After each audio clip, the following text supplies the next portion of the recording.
syarah hadis tahlili, ada syarah hadis ijmali, ada muqarin atau muqaron, ada maudhu'i, ya sama polanya. Kalau hadis tahlili itu berarti saat kita ketemu hadis, kita memaparkan berbagai aspek di dalam hadis itu. Mulai dari aspek kebahasaan, latar belakangnya, hingga pemaknaannya agar bisa kontekstual, relevan untuk konteks hari ini. Kemudian, misalnya sekarang kita berada di materi hadis tematik. Kalau bahasa lainnya, hadis tematik itu hadis maudhu'i. Kalau dalam istilah keilmuan tafsir, sama dengan tafsir maudhu'i. Polanya juga hampir sama. Saat kita mau membahas tentang satu hal, tema-tema tertentu, maka kita tidak perlu repot-repot apalagi sampai menghabiskan waktu membahas sanad dan matannya. Tidak perlu. Di hadis maudhu'i itu, persoalan sanad itu sudah harus dipastikan sudah selesai. Maksudnya adalah, kalau orang mau membahas hadis Nabi dengan metode hadis tematik, titik tekannya berada pada mengumpulkan hadis-hadis yang satu tema, kemudian dilanjutkan pada proses analisis. Jangan sampai karena titik tekannya itu pengumpulan dan analisis, kita buang-buang waktu yang sedemikian banyak untuk menganalisis secara sanad. Artinya, hadis yang mau dijadikan objek kajian harus terlebih dulu sanadnya dianggap hasan minimal. Sanadnya sahih kalau memang tidak hasan. Apakah itu artinya kita tidak perlu mengkaji sanadnya sendiri? Ya boleh, boleh kita tidak perlu mengkaji sanadnya. Boleh berdasarkan penjelasan para ulama bahwa sanad dari hadis ini sahih, boleh. Ini berbeda kalau kajian hadis tahlili. Kalau kajian hadis tahlili, kita yang mengkaji, meskipun ulama sudah mengkaji. Kalau tahlili itu berbagai aspeknya itu ditekankan untuk dikaji. Sanadnya dikaji, matannya dikaji. Kalau ijmali, titik tekannya pada matan, tapi prosesnya mengumpulkan hadis-hadis yang setema dulu. Kira-kira begitu gambaran sederhana yang membedakan hadis maudhu'i atau tematik dengan kajian hadis yang lain. Nah, pertanyaannya kemudian, seberapa penting pembahasan hadis maudhu'i? Ya penting. Kenapa? Kita ambil contoh sederhana begini. Hadis itu tidak banyak yang mengungkapkan sesuatu secara lengkap. Contoh, yang lebih konkret lagi, saat kalian atau kita membahas tentang sholat, kan hadisnya tidak satu.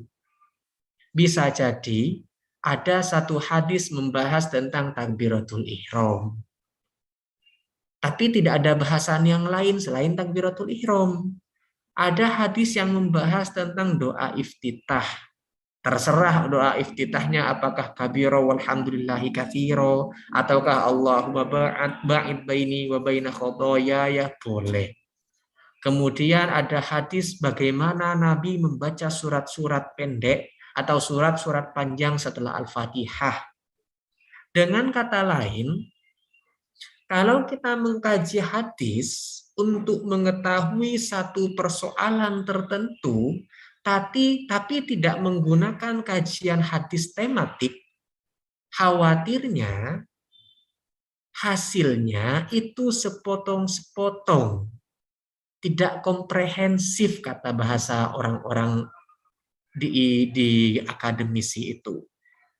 Parsial, parsial itu berarti sepotong-sepotong. Jadi kalau kita contohkan pada contoh hadis tadi, kalau kita mau mengerjakan sholat, tapi hadis yang dibaca hanya tentang takbiratul ihram, berarti sholat yang kita tahu hanya takbiratul ihram. Tidak mungkin kemudian kita sampai pada salam. Makanya kita tahu sholat itu misalnya dimulai dengan takbiratul ihram, dilanjutkan dengan doa iftitah, ada bacaan Al-Fatihah, kemudian ada surat-surat tertentu. Setelah itu ada takbir, ada ruku, ada iktidal, ada sujud, ada duduk di antara dua sujud, ada tahiyat, ada salam. Itu karena ulama di masa lalu melakukan kajian secara tematik. Nah, sebentar, kok ada suara agak bising.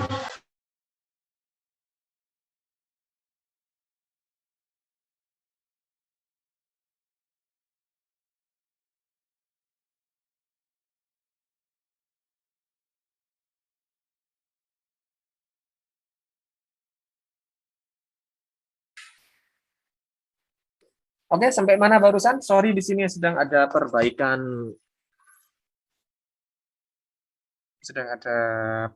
Jadi agak bising-bising. Sampai mana barusan?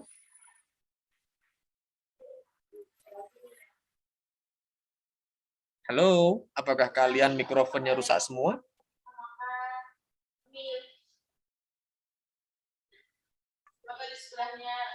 Rusak.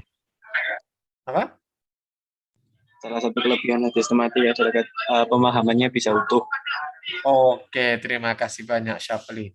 Jadi dari situ kemudian bisa tampak bahwa sebenarnya andaikan ulama di masa lalu itu tidak mengumpulkan hadis tentang sholat, kita tidak pernah tahu sholat itu secara utuh seperti apa. Lalu pertanyaannya kemudian, sebenarnya bagaimana sih dulu kok bisa kemudian hari ini kita terinspirasi untuk melakukan kajian hadis secara tematik? Begini, kita itu sejak awal cara berpikirnya adalah pola berpikir tematis. Ini untuk memberikan gambaran bahwa kajian hadis tematik itu harusnya menjadi kajian yang kita anggap sesuai dengan kehidupan kita. Misal, kalau kita pergi ke tetangga, biasanya kan kita masih ada acara hibah-hibah jama'i, yang kemudian kita terjebak pada dosa-dosa jama'i juga. Nah, yang kita hibahkan itu kan biasanya berdasarkan tema. Hari ini yang dibahas kerudung tetangga yang miring sebelah misalnya. Nanti setelah tema ini selesai, yang dibahas itu ayamnya yang mati gantung diri, misalnya begitu. Jadi sejak awal kita dalam diskusi keseharian, dalam kehidupan sehari-hari, itu cara berpikirnya adalah berpikir tematis. Ini untuk menunjukkan sekali lagi bahwa kajian hadis tematik itu kajian yang bersifat alamiah dan kontekstual dengan kehidupan kita. Di masa lalu, pada masa Nabi misalnya, kita kan tahu kalau ajaran Islam itu tidak hanya tentang sholat, tapi juga ada zakat, ada puasa, ada haji, dan ada hal-hal lain, baik itu sifatnya muamalah, termasuk ada persoalan pernikahan, dan sebagainya. Lagi-lagi, fakta ini menunjukkan bahwa hadis tematik itu sebenarnya secara embrionya atau cikal bakalnya itu bisa kita temukan dalam tradisi Nabi. Makanya kalau teman-teman baca kitab fikih atau baca kitab hadis, itu kan sebagian besarnya dipetakan berdasarkan tema. Karena memang Nabi di dalam menjelaskan ajaran agama itu tidak tunggal. Temanya macam-macam sesuai dengan kebutuhan kita, entah kita sebagai manusia pribadi, sebagai bagian dari anggota masyarakat, sebagai warga negara, termasuk sebagai hamba Tuhan tentu saja.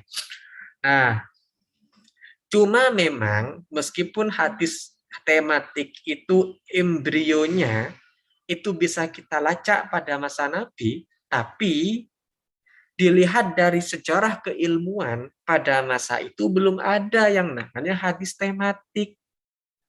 Tapi penerapannya sudah ada. Hampir sama dengan kita, misalnya baca Quran. Kalau ketemu dengan mim ba'du, kan bacanya dengung. Mim ba'du kan begitu. Atau ketemu dengan wajah Arab buka, misalnya begitu kan baca janya panjang. Dari mana kita tahu pembacaan itu? Bahwa kalau mad jaiz munfasil atau mad wajib muttasil itu bacanya harus panjang dari kitab-kitab ilmu tajwid. Lalu apakah Nabi pakai ilmu tajwid? Nabi itu pada masa itu belum ada ilmu tajwid. Tapi Nabi sudah mempraktikkannya.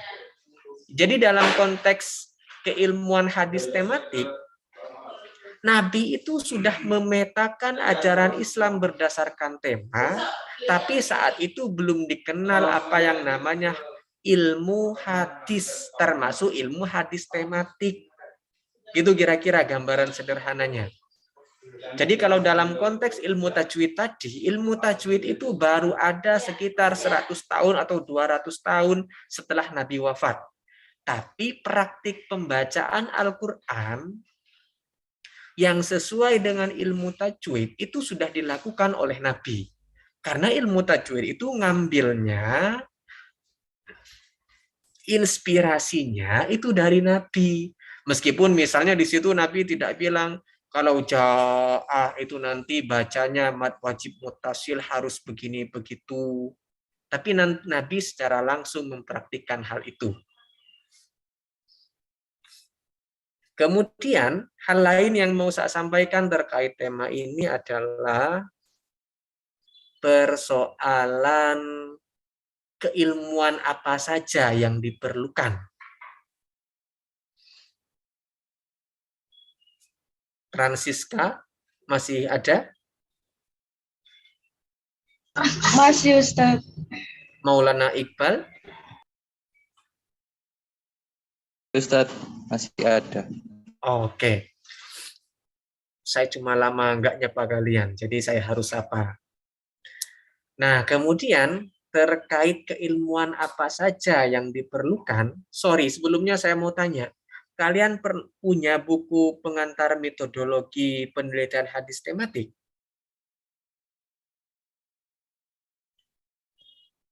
Punya, Ustaz. Belum. Belum punya? Kirim, Ustaz. Belum punya, Ustaz. Jadi buku itu isinya ada sejarah hadis tematik, ada penjelasan para ahli tentang hadis tematik, ada urgensinya. Urgensi itu titik pentingnya kajian hadis tematik untuk hari ini. Kemudian cara mengkaji hadis secara tematik, kemudian keilmuan apa saja, ilmu apa saja yang diperlukan selama seseorang itu mengkaji hadis secara tematik. Coba sebentar. Coba saya carikan dulu.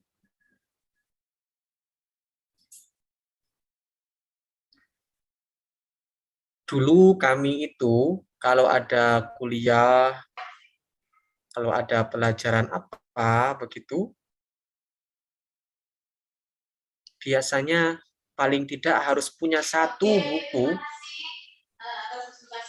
yang bisa kita gunakan sebagai buku pegangan. Sebentar, saya carikan dulu.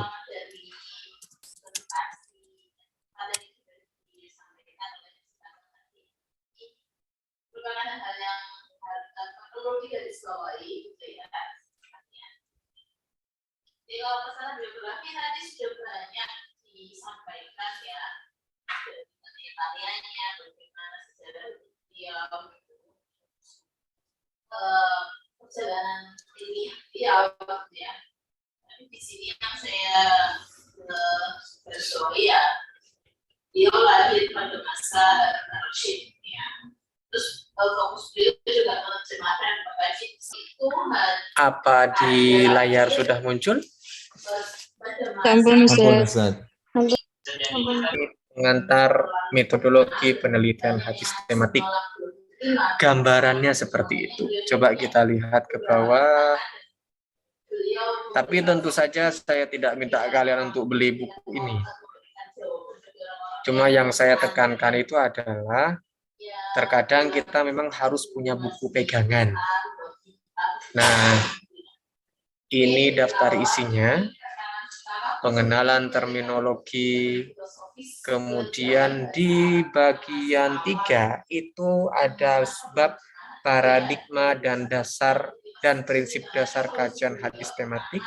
Kemudian di bab 5 ini poin penting yang mau saya sampaikan, perangkat kajian hadis tematik. Perangkat kajian itu maksudnya keilmu apa yang kita butuhkan untuk melakukan kajian hadis dengan metode tematik. Kenapa kita membutuhkan keilmuan tertentu? Pertama, jawabannya sangat sederhana. Karena hadis Nabi itu munculnya di masa lalu. Apalagi hadis Nabi itu munculnya menggunakan bahasa yang berbeda dengan kita. Jangankan kita yang mau mengkaji hadis Nabi yang menggunakan bahasa Arab. Kita loh mengkaji buku yang bukunya menggunakan bahasa Indonesia, itu belum tentu kita paham. Itu artinya dalam proses pengkajian kita itu butuh perangkat keilmuan. Perangkat keilmuan ini tentu saja menyesuaikan dengan kebutuhan. Misal, karena yang mau kita kaji itu adalah hadis Nabi, berarti kita harus tahu ilmu-ilmu yang memang dibutuhkan untuk mengkaji hadis Nabi. Salah satunya kebahasaan. Kenapa bahasa? Karena hadis Nabi itu muncul dalam bahasa Arab, itu pun bahasa Arab di masa lalu yang sudah mengalami proses 1500 tahun yang lalu. Bahasa itu sama dengan budaya, dia bisa mengalami proses pergeseran. Misal, kita ambil contoh. Kalian kan sudah ahli bahasa Arab toh, sudah 2 tahun di PKBBA. Saya aja nggak pernah tahu PKBBA. Berarti kan bahasa Arabnya sudah cetar membahana. Kalian pernah ingat artinya sayyaroh itu apa?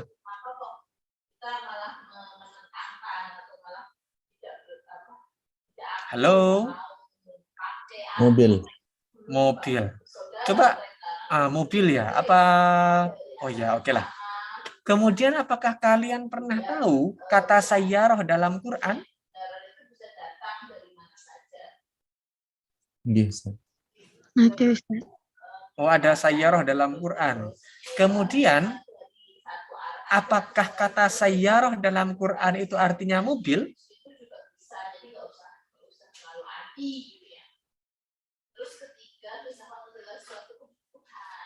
Halo, apakah sayyaroh yang ada dalam Quran itu artinya mobil?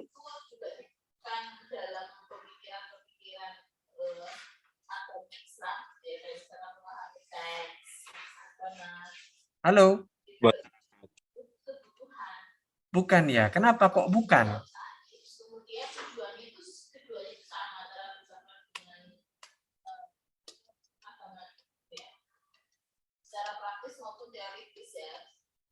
Kenapa kalau kalian belajar di PKBBA, kata sayyaroh kalian pahami sebagai mobil, sedangkan sayyaroh yang ada di dalam Quran kalian bilang bukan mobil? Makin derajatnya lebih tinggi kan ya. Beragama juga seperti itu. Ketika memang Halo. Karena pada saat Al-Quran turun belum ada mobil, Ustaz. Karena waktu Al-Quran turun, mobil itu belum ada.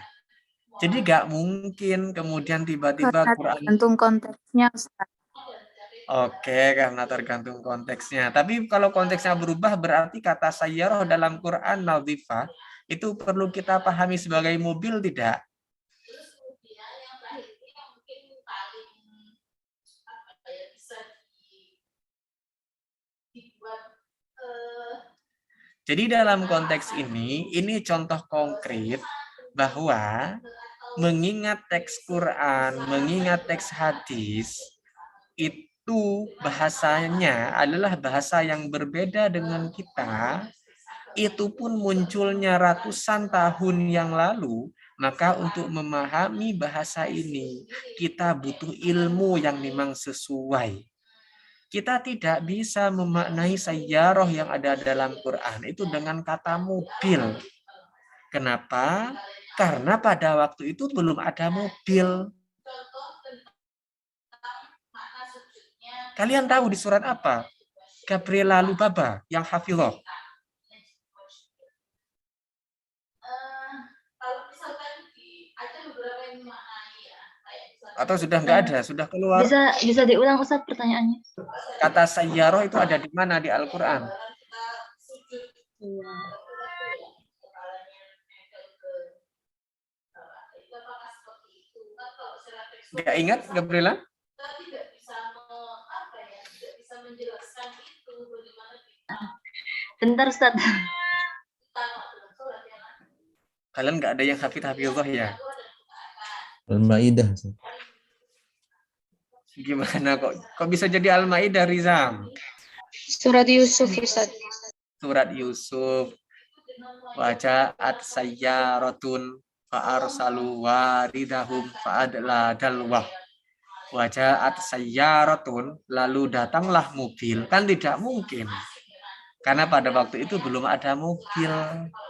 Nah, dalam keilmuan hadis ada namanya ilmu ghoribil hadis.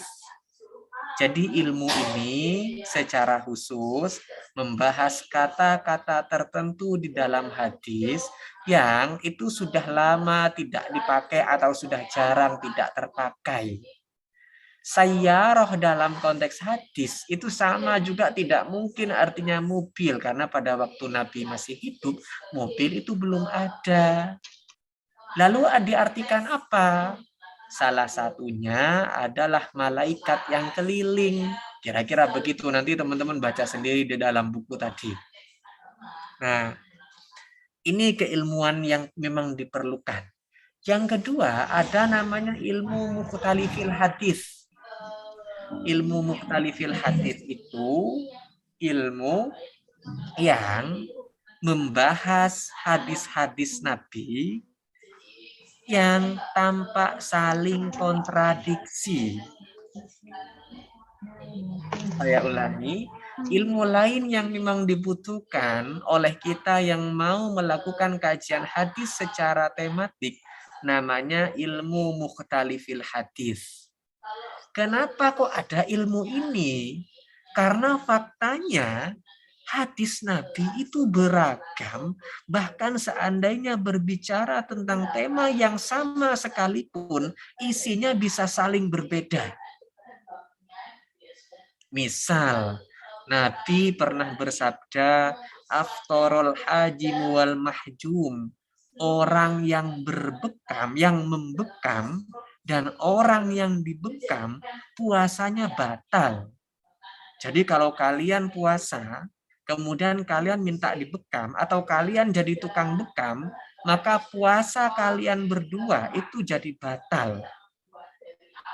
Tapi di saat yang sama, di lain kesempatan, Nabi itu menurut Ibnu Abbas itu pernah berbekam, sedangkan saat itu beliau sedang puasa. Dan puasanya tetap dilanjutkan. Nah, ini contoh bagaimana hadis Nabi berbicara tentang tema yang sama, tapi tampak kontroversial, tampak kontradiksi.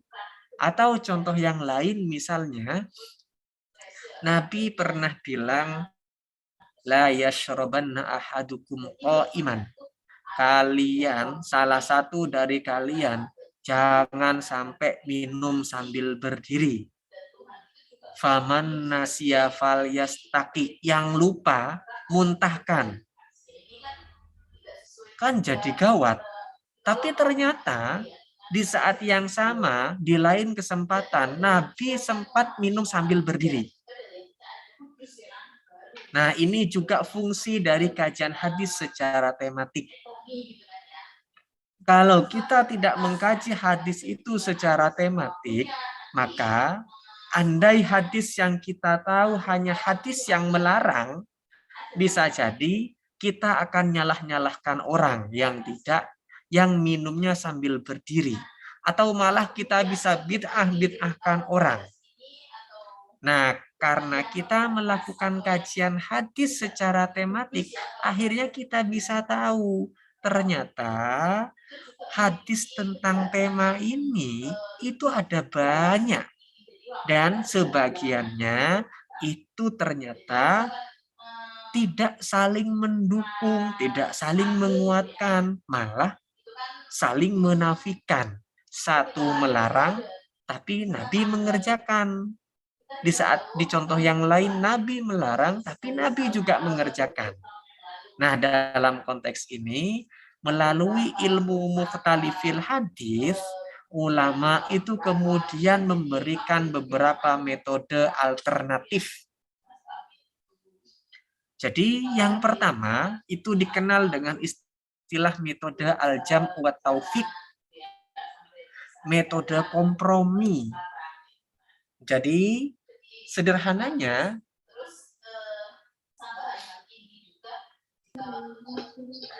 kalau ada hadis yang saling berbeda,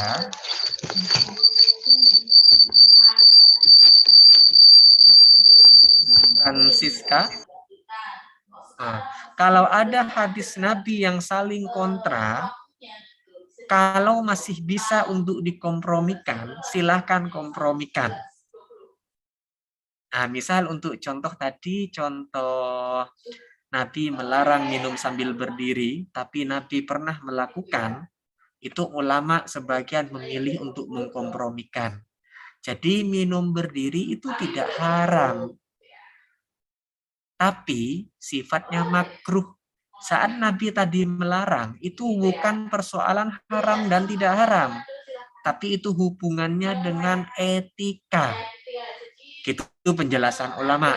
Dan ini namanya menggunakan metode al-jam'u wa taufiq, metode kompromistik, metode mengkompromikan. Lalu bagaimana kalau ada hadis Nabi nggak bisa dikompromikan? Memang benar-benar saling bertolak belakang. Seperti contoh Nabi bilang yang membekam dan yang dibekam puasanya batal, tapi Nabi dibekam dan tetap puasa. Nah, ada metode lain yang disampaikan oleh ulama, namanya metode an-nasikh wal mansuh. Jadi saat Nabi tadi bilang batal puasanya kalau dibekam atau membekam, itu sudah dimansuh oleh hadis yang munculnya lebih akhir, yaitu Nabi ternyata bekam tapi tetap puasa. Tapi syaratnya orang yang bisa melakukan nasih dan mansukh itu paling tidak antara lain dia harus tahu mana hadis yang lebih dulu ada dan mana hadis yang belakangan muncul. Kalau tidak tahu mana yang lebih dulu dan mana yang belakangan muncul, maka metode nasih dan mansukh tidak bisa kita terapkan. Lalu mau menggunakan apa? Ulama kemudian memberikan alternatif ketiga, namanya metode tarjih. Tarjih.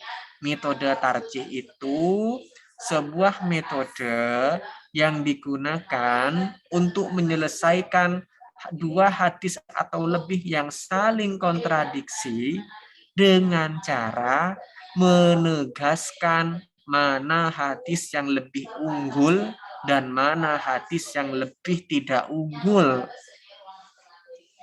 Dalam hal ini, yang lebih unggul diambil, yang tidak unggul atau yang lebih lemah atau lebih rendah, itu disisihkan dulu. Paham sampai sini, Ulfi? Ustaz, Cak. Paham itu nggak pakai insya Allah. Paham itu ya paham.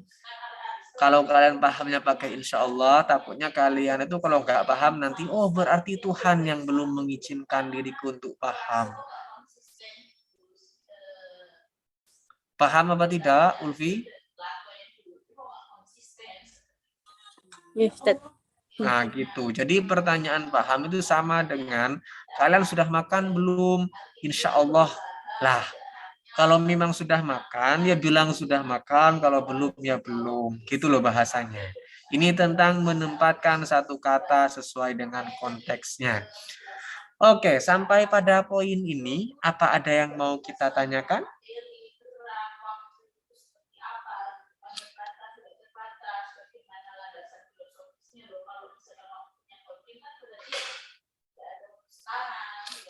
Halo, sampai pada poin ini, apa ada yang mau kita diskusikan? Apakah kalian mau bertanya tentang sesuatu? Mumpung kalian belum mengerjakan tugas.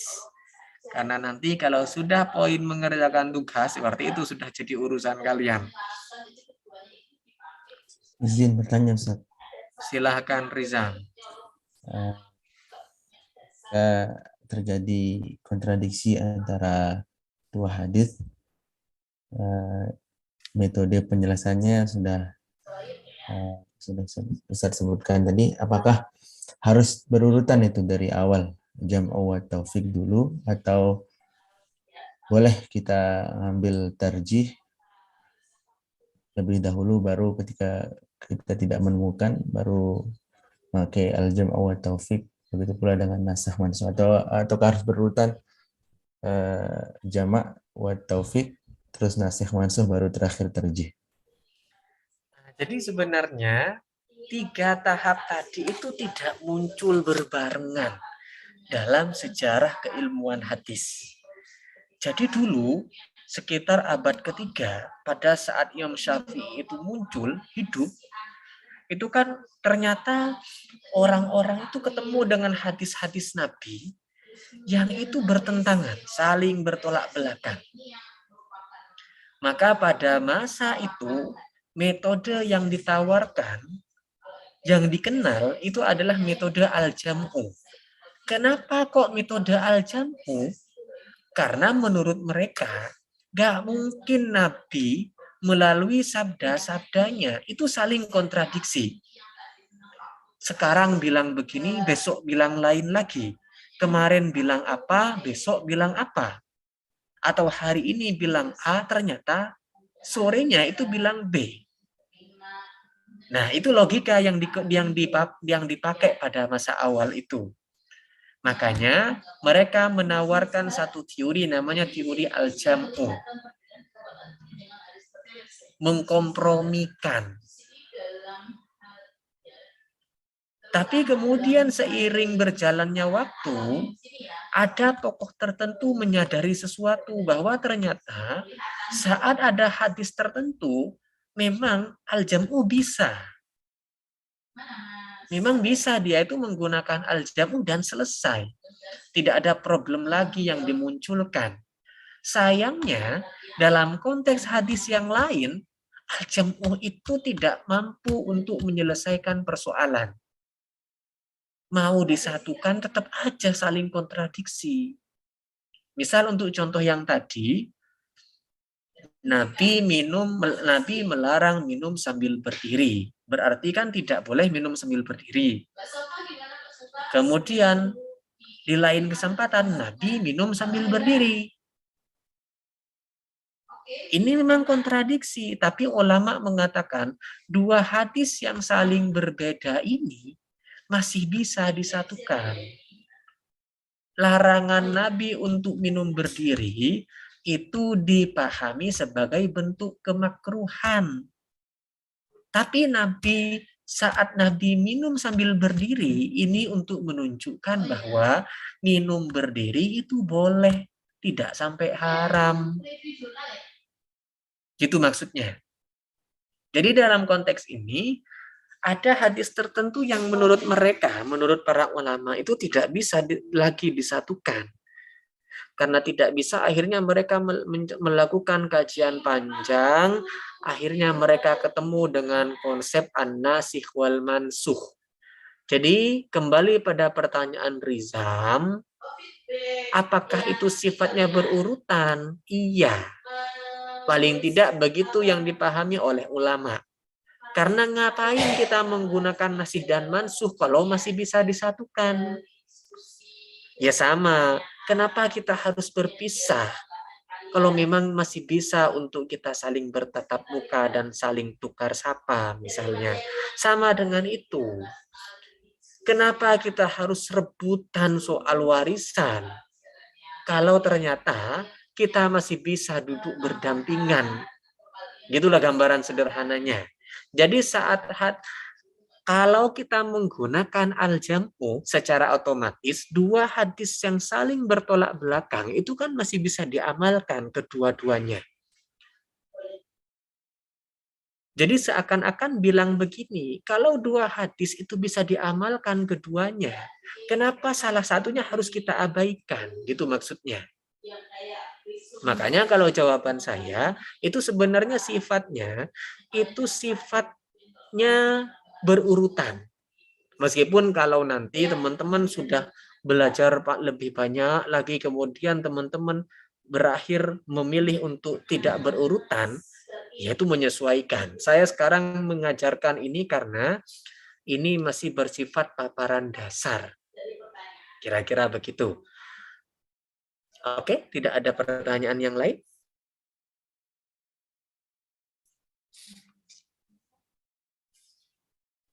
Tidak ada? Kalau tidak ada,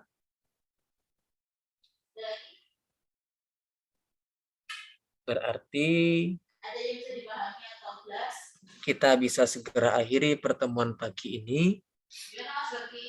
Jangan lupa kalian harus sehat. Ada banyak hal yang menunggu kalian untuk diselesaikan, termasuk konflik batin kalian. Dan akhir kata dari saya, semoga kalian bahagia. Jangan lupa e-learning itu 24 jam buka. Kalau kalian telat mengerjakan sesuatu, tolong jangan kirim ke saya ya. Tetap di e-learning. Kalau nggak bisa, ya nggak tahu, itu urusannya sama e-learning, gitu maksud saya. Ya makanya berarti biar tidak telat, ya kerjakannya agak awal-awal. Karena kita tidak pernah tahu tentang kapan e-learningnya itu akan trouble, atau memang kita itu bersembunyi di balik alasan ketiduran, atau apalah macam-macam lah. Dan akhir kata dari saya senang sekali karena kalian mau berjuang untuk kuliah pagi hari ini. Terima kasih untuk yang sudah menghidupkan videonya. Saya merasa seperti tidak sendirian, tapi terima kasih juga untuk yang sudah hadir meskipun hati kalian entah ada di mana. Akhir kata dari saya, kalian sehat-sehat terus, dan aslinya saya mau bilang berkunjunglah ke sini, tapi sepertinya belum mungkin. Cukup e-learning mewakili kehadiran saya. Berkunjunglah ke e-learning. Karena dalam konteks hari ini rasanya berkunjung kalau saya ini dianggap guru, itu sulit untuk dilakukan oleh generasi Z. Kalau ulama-ulama kita, jangankan cuma 1 kilo, puluhan kilo, bahkan ratusan kilo mereka rela untuk berkunjung. Kalau hari ini kan tidak. Jangankan 1 kilo, uang kontrakan atau rumahnya bersebelahan aja tidak. Itu kira-kira. Akhir kata dari saya, tapi saya tetap bangga karena kalian masih sehat. dan turut bangga karena kita masih sama-sama hidup. Assalamualaikum warahmatullahi wabarakatuh. Waalaikumsalam warahmatullahi wabarakatuh. Terima kasih Ustaz.